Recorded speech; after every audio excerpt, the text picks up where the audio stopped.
राघव राजा राम कलय राजा ढोरी पयारा रघुपति राघव राजा राम कलय राजा ढोरी पयारा कलय राम ढोरिए पयारा कलय राम ढोरिए पयारा कलय राजा ढोरिए पयारा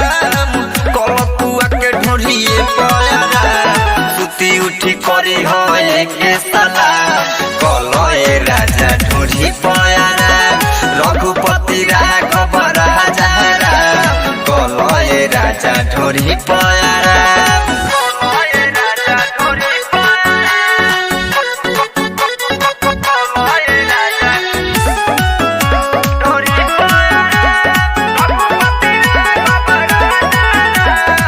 बड़ी सुकुन सुन यही पमिली खैहो बैठक यही चिकन चिली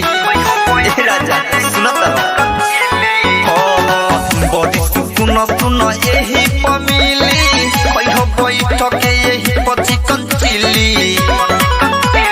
चाहे सुबह हो के चाहे हो शाम करी हो ये राजा ढोरी पयारा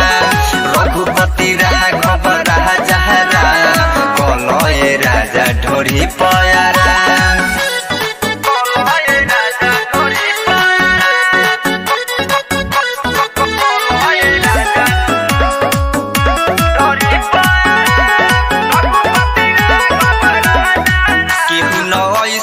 सोचले तरीका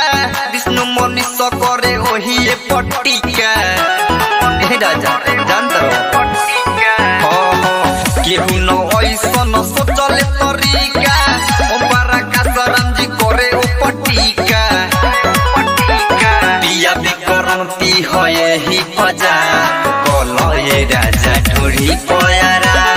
रघुपति राघव राजा राम कलय राजा ढोरी पयारा संग्राम रिकॉर्डिंग स्टूडियो रीगा सीतामढ़ी।